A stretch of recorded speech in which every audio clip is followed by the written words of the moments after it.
Okay, children, going ahead with chapter 4. First, I would like to discuss a few questions which are given as homework. On page 49 textbook, on basis of Thomson's model of an atom, explain how the atom is neutral as a whole. And this you know because the number of positive charges and negative charges cancel out each other. So that is why atom as a whole is electrically neutral. Second question, on the basis of Rutherford's model of an atom, which subatomic particle is present in the nucleus of an atom? That is, of course, he found a positive charge, so basically protons are present in the nucleus of an atom. Question 3, draw a sketch of Bohr's model of an atom with 3 shells. तो ये figure 4.3 ये में से आप easily refer कर सकते हैं and you can see कि जो 3 शेल्स वाला है यू कैन ड्रॉ दैट. जो शेल्स हैं आपकी के, एल और एम. उसके बाद है फोर्थ क्वेश्चन मैं ऑलरेडी डिस्कस कर चुका हूँ. नेम 3 सबएटॉमिक पार्टिकल्स एंड उसके नीचे वाला क्वेश्चन भी मैं डिस्कस कर चुका हूँ. Okay, and then how are the electrons distributed in different orbits? That is of course very clearly written on page 49. अब मैं एक क्वेश्चन है पेज 50 पे जो मैं जरा देखना चाहता हूँ. क्वेश्चन है right the distribution of electrons in carbon and sodium. तो कार्बन और सोडियम में डिस्ट्रीब्यूशन उसने लिखने को बोला. तो कार्बन का आप देखते हैं एटॉमिक नंबर है 6, नंबर ऑफ इलेक्ट्रॉन 6 है उसमें. एंड सिमिलरली आप देखेंगे क्या कहते हैं सोडियम में का 11 है. तो इसका आपको मालूम है पहले ऑर्बिट में 2, फिर जो बचेंगे आप लिखेंगे. सिमिलरली पहले में 2, दूसरे में कितने आएंगे आपको मालूम है. फिर अगर कोई बचता है तो थर्ड में कितना आएगा आपको लिखना है. जब क्वेश्चन इस तरह से आए ना राइट द डिस्ट्रीब्यूशन, तो ऐसे ही कर लिखना है. But I right and sketch, तो स्केच में आपको वो डायग्राम भी बनाना जरूरी है. ठीक है, वो डायग्राम में जैसे आप पहले में जैसे दो दिखा दिए, फिर जो बचे हुए हैं वो आगे के आपको दिखाना है उसमें. ठीक है, so sometimes they will ask you to draw the diagram also, then you have to draw the diagram. And जैसे ये क्वेश्चन आया कार्बन एंड सोडियम का, इन्होंने एटॉमिक नंबर या नंबर ऑफ इलेक्ट्रॉन्स नहीं दिया है, so you are expected to remember this. Just remember that. Okay, you are expected to remember this. इस टेबल में दो और वो ऐड कराते हैं. एक है पोटेशियम जिसका है 19 और एक है कैल्शियम. तो ये दो आप ऐड कर देना. कुछ स्कूल्स में कराते हैं, कुछ में नहीं. अच्छा, इसमें एक पिक्यूलैरिटी इन दोनों में. पहले में जैसे 2 आते हैं, दूसरे में आए 8, अब 2, 8, और तीसरे में अगर आप मैंने आपको फॉर्मूला बताया था 2n स्क्वायर है. तो जैसे n1 होता है तो पहले ऑर्बिट में 2 आ सकते हैं. n2 होता है तो पहले ऑर्बिट में 8 आ सकते हैं. n3 होता है थर्ड और 3 जो 9, 9 2 18, तो थर्ड में कितने आ सकते हैं 18. तो इसमें पहले में 2 आए, दूसरे में 8, तो थर्ड में क्या हो जाता है 9. तो ये 19 हो जाता है. बट वो ऐसा नहीं करता पोटेशियम. ये उसकी पॉपुलैरिटी और 9 नहीं लेता है. वो क्या करता है 2, 8 और ये 1 लेता है. ठीक है, तो इसके लिए एक लॉ है जिसकी वजह से वो ये लेता है. हमें उस लॉ में अभी नहीं आना फिलहाल. आपको बस ये ध्यान रखना है कि पोटेशियम एंड सिमिलरली कैल्शियम के साथ भी यही होता है. वैसे 2 आया, 8 आया, और थर्ड में चाहे तो हम 10 लिख सकते हैं तो 20 हो जाता है. बट कैल्शियम भी ऐसा नहीं करता. वो 2, 8 और ये 2, ये दोनों चाहते हैं कि इस तरह से चलें. ठीक है, तो ये पोटेशियम और कैल्शियम का भी आप लिख देना वहां पे और वो ऐड करना है. अब एक चीज जो अब एक क्वेश्चन नंबर 2 है. इसमें लिखा है if K and L shells of an atom are full, then what would be the total number of electrons in the atom? So K shell कौन सी है, L shell आपको मालूम है कौन सी है, पहली है, दूसरी है, तीसरी है. तो जो भी अगर दोनों फुल हैं तो उनके K में कितने आ सकते हैं आपको मालूम है, L में कितने आ सकते हैं. वो टोटल करके आप बस लिख देना कि this many electrons are there. And कभी कभी आता है इसमें कि ऑल्सो नेम द एटम. तो इसलिए आपको ये जो टेबल है, टेबल 4.1 ये अच्छी तरह से याद होनी चाहिए, स्पेशली पहले 2-3 कॉलम जो है. अब जैसे आप देखेंगे पहला कॉलम जो है उसमें नेम ऑफ द एलिमेंट, दूसरा है सिंबल, थर्ड है एटॉमिक नंबर, फोर्थ है नंबर ऑफ प्रोटॉन्स, फिर है नंबर ऑफ न्यूट्रॉन्स और फिर नंबर ऑफ इलेक्ट्रॉन्स. फिलहाल हमने नंबर ऑफ इलेक्ट्रॉन्स की ही बात करी है जो होते हैं, जो हमें याद रखने हैं. नंबर ऑफ इलेक्ट्रॉन्स और एटॉमिक नंबर वाला कॉलम आप देखेंगे वो एकदम सेम है. वो एकदम सेम है, बिकॉज इनिशियली हम मानते हैं कि number of protons and electrons equal होते हैं। And atomic number of an atom, अभी हम बाद में अभी जस्ट देखेंगे डेफिनेशन उसकी। We know that protons are present in the nucleus of an atom. It is the number of protons of an atom which determines the atomic number. So atomic number is basically number of protons. ठीक है, और initially किसी भी उसमें protons and electrons equal होते हैं। Protons and electrons initially equal होते हैं, फिर बाद में जब शेयरिंग या लेना देना होता है देन ऑफ कोर्स वो चेंज होता है, बट इनिशियली इक्वल होते हैं। इसलिए आप देखेंगे ये जो कॉलम है आपका टेबल 4.1, एटॉमिक नंबर का कॉलम, नंबर ऑफ प्रोटॉन्स का कॉलम और नंबर ऑफ इलेक्ट्रॉन्स का कॉलम, ये तीनों कॉलम सेम है। 1 to 18 तक की बस काउंटिंग है और कुछ नहीं है। 1 to 18 तक की काउंटिंग है। डिस्ट्रीब्यूशन ऑफ इलेक्ट्रॉन्स वो आपने सीख लिया है, अभी KLMN कैसे करना है वो आपने सीख लिया है। अब मैं पूरा एम्फेसिस डालना चाहूंगा लास्ट कॉलम पे, जो है वैलेंसी वाला। जो वैलेंसी वाला कॉलम है वो आपको लर्न करने की जरूरत नहीं है, उसको एक लॉजिक वे से होता है जो हम अभी देखेंगे।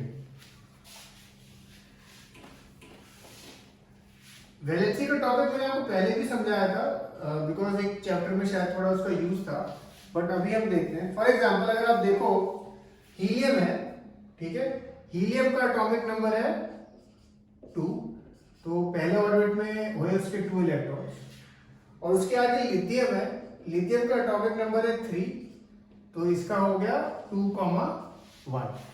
अब ये जितने भी एटम है ना, there is one peculiarity in that कि दे वांट द कि outermost orbit should be full. ठीक है, जो उनकी आउटर मोस्ट ऑर्बिट है वो फुल होनी चाहिए। अगर वो आउटर मोस्ट ऑर्बिट फुल है then they are happy. Okay, so that is their thing. अब वो आउटर मोस्ट ऑर्बिट चाहे वो किसी को देके फुल करें या किसी से लेके फुल करें, that is both the options are there. Now अगर उनका outermost orbit already full होता है तो उन्हें ना किसी से बात करनी है, वो they are known as inert atom, उन्हें किसी से कुछ लेना देना नहीं है। They want to be left alone. Loner लोग होते हैं ना, वो लोनर होते हैं। तो हीलियम है, हीलियम का देखो आउटर मोस्ट ऑर्बिट में कितने 2 इलेक्ट्रॉन्स, तो वो पहले ऑर्बिट में 2 से ज्यादा आ भी नहीं सकते हैं, तो वो खुश है। तो इसलिए अगर आप देखो हीलियम की वैलेंसी आप देखो आगे क्या लिखी है 0। And valency is basically the combining capacity of an atom. Valency की आप डेफिनेशन देखेंगे तो it is basically the combining capacity, कितना वो चाहता है मिलना दूसरों से, तो इसलिए हीलियम की वैलेंसी 0 है। सिमिलरली अगर आप देखेंगे नियॉन, नियॉन का एटॉमिक नंबर है 10, तो पहले में 2 आ गए, दूसरे में 8 आ गए। ठीक है, वो पूरा सेकंड ऑर्डर में 8 हो सकते हैं, 8 है तो वो खुश है, उसको कुछ नहीं चाहिए, इसलिए इसका भी अगर आप देखोगे वैलेंसी 0 है। अब एक चीज देखिए, अब हम लिथियम की बात करते हैं। ठीक है, अच्छा लिथियम का एटॉमिक नंबर है 3। अब एटॉमिक नंबर 3 है तो कॉन्फ़िगरेशन बना 2,1। ठीक है, 2,1। अब ये 2,1 है। अब इसके पास 2 ऑप्शन है, या तो ये किसी से 7 इलेक्ट्रॉन्स ले, अगर 7 इलेक्ट्रॉन्स लेता है तो ये क्या बन जाता है 2,8 और इसका his stomach is full now. और सेकंड ऑप्शन है कि 1 इलेक्ट्रॉन जो आउटर मोस्ट ऑर्बिट में है वो किसी को दे दे, वो किसी को डोनेट कर दे। अगर वो 1 इलेक्ट्रॉन डोनेट कर देता है तो उसका आउटर मोस्ट ऑर्बिट क्या हो जाता है फुल। तो हमेशा ये जो एटम है ट्राई करते हैं कम से कम एनर्जी जो लगे वो काम करें। तो इसमें इजी ऑप्शन है कि अपना 1 इलेक्ट्रॉन वो किसी को दे दे। जब वो 1 इलेक्ट्रॉन देगा तो देयरफॉर इसका कंबाइनिंग कैपेसिटी या इसका कैपेबिलिटी है 1 का, तो इसलिए इसकी वैलेंसी लिखी है उसके आगे 1 लिखी है। अगर आप देखो इसलिए उसकी वैलेंसी क्या लिखी है 1। सिमिलरली इसके आगे देखो बेरिलियम, उसका है 4, तो पहले ऑर्बिट में 2, दूसरे में भी 2। अब अगेन या तो इसके पास 2 ऑप्शन है, या तो 6 इलेक्ट्रॉन किसी से ले ले या वो 2 किसी को दे दे। तो ये भी 2 दे देता है, भाई इजी काम करना है, 2 देना, इसलिए इसकी वैलेंसी 2 है। सिमिलरली बोरॉन की 3 है, कार्बन की, अब कार्बन में 6 है तो उसका होता है 2,4। उसके पास 2 ऑप्शन होते हैं, या तो वो 4 इलेक्ट्रॉन किसी से ले ले या 4 किसी को दे दे, दोनों में से कुछ भी कर सकता है, इसलिए उसकी भी वैलेंसी 4 लिखी हुई है।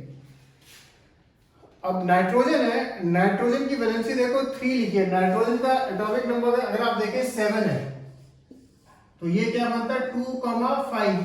अब इसके पास 2 ऑप्शन है, या तो अपने 5 इलेक्ट्रॉन किसी को दे दे या कहीं से 3 इलेक्ट्रॉन्स ले ले। ऑब्वियसली 3 इलेक्ट्रॉन्स में लेने में कम एनर्जी लगेगी तो वो 3 लेता है, तो इसलिए इसकी वैलेंसी 3 लिखी हुई है। अच्छा, एक चीज जो मैंने एक्सप्लेन करी थी वैलेंसी की चीज, वो किस कंटेक्स्ट में करी थी, वो अगर आपको याद हो, फॉर एग्जांपल लिथियम में 2,1 है, ठीक है। तो इनिशियली जैसे हमने बोला प्रोटॉन्स और इलेक्ट्रॉन्स क्या होते हैं, इक्वल होते हैं। प्रोटॉन्स और इलेक्ट्रॉन्स इक्वल होते हैं, तो नेट चार्ज क्या होता है, न्यूट्रल, कोई चार्ज नहीं होता है उसमें, ठीक है। 3 प्रोटॉन होते हैं और 3 इलेक्ट्रॉन होते हैं। और फिर जब अपना ये सपोज अपना ये इलेक्ट्रॉन किसी को दे देता है, ये जब चीज ये एक इलेक्ट्रॉन किसी को दे देता है, तो उसके पास कितने इलेक्ट्रॉन बचते हैं, 2। तो फिर इसका चार्ज क्या हो जाता है, पॉजिटिव हो जाता है, ठीक है। इसके बारे में आप लोगों ने पढ़ा था एनायन कैटायन, तो उसका चार्ज क्या हो जाता है, पॉजिटिव। सिमिलरली अगर कहीं किसी से इसमें वो लेता किसी से, तो इसका चार्ज क्या हो जाता है, नेगेटिव, अगर इलेक्ट्रॉन बढ़ जाता है, ठीक है। ये चीज मैं ऑलरेडी आपको वैसे एक्सप्लेन कर चुका हूँ। तो इस तरह से वैलेंसी डिसाइड होती है। अच्छा, अब वैलेंसी डिसाइड अगर आप देखें सिमिलरली, जैसे एल्यूमिनियम है, इसका है 13, ठीक है, 13। अब 13 का क्या होता है, 2, 8 एंड 3। तो 2, 8, 3 में अगेन उसका वैलेंसी आप देखते हैं 3 लिखा है, क्योंकि 3 इलेक्ट्रॉन्स लेना देना इज इजियर, तो इंस्टेड ऑफ टेकिंग 5, तो वो 3 दे देता है। ये जो लेने देने का रूल है सब में अप्लाई होता है, एक्सेप्ट एक में, फास्फोरस में कभी कभी कुछ एम्बिग्यूटी होती है। साइंस में आप देखेंगे ना, हमेशा कुछ ना कुछ कहीं ना कहीं थोड़ा बहुत एक्सेप्शन मिल ही जाएगा। फास्फोरस का है 15, तो ये होता है 2, 8 और 5। और नॉर्मल अगर हम जिस तरह से हम देखें, तो ये बेसिकली इसको 3 इलेक्ट्रॉन्स किसी से ले लेगा, तो वो 8 हो जाएगा, तो वो खुश हो जाएगा। बट फास्फोरस दोनों चीज करता है, कभी कभी ये अपना 5 इलेक्ट्रॉन किसी को दे भी देता है। तो इसके लिए केवल यहाँ पे आप देखो 2 वैलेंसी लिखी हुई है इसमें, 3,5, ठीक है। तो this was concerning regarding valency. And इसके रिलेशन में एक क्वेश्चन भी मैं भेजूंगा आपको, जो आपको देखना होगा। हाँ, वो है नेक्स्ट पेज पे, पेज 51 पे। How will you find the valency of chlorine, sulphur and magnesium, ठीक है। इसमें मैं एक डिस्कस करता हूँ, बाकी आप फिर अपने आप करना। सल्फर में डिस्कस करता हूँ, how will you find the valency. जब भी वैलेंसी का क्वेश्चन है, फर्स्ट स्टेप एटॉमिक नंबर लिखो, एटॉमिक नंबर या नंबर ऑफ इलेक्ट्रॉन्स या नंबर ऑफ प्रोटॉन्स, ठीक है। नंबर ऑफ जितने भी प्रोटॉन होंगे initially will be equal two electron. तो एटॉमिक नंबर है 16, उसका क्या बना, 2, 8 एंड 6, ठीक है। देयरफॉर अब इसकी वैलेंसी क्या हो सकती है, या तो वो 2, क्योंकि 8 करने उनको भी थर्ड ऑर्डर में, तो या तो वो 18 नहीं करने, ये ध्यान रखना, ये सब लोग 8 वाले रूल फॉलो कर रहे हैं फिलहाल। तो या तो ये 2 इलेक्ट्रॉन लेगा किसी से, या 6 देगा, तो ऑब्वियसली 2 इजियर है, तो that is why it's valency will be 2। जब भी वैलेंसी का क्वेश्चन है, पहले ये बना देने का इलेक्ट्रॉनिक कॉन्फ़िगरेशन है, डिपेंडिंग ऑन दैट आपको उसकी वैलेंसी लिखनी है, ठीक है। तो मैं आपको जब एक क्वेश्चन भेजूंगा कि right the valency of all these 18 elements, तो उसमें आपको ये सीधा टेबल से नहीं कॉपी करना है, पहले वो कॉन्फ़िगरेशन लिखना और उसके बाद वो लिखना, ठीक है। एंड इसके अलावा 1-2 क्वेश्चन और मैं भेजूंगा ढूंढने के लिए। Okay, cheers.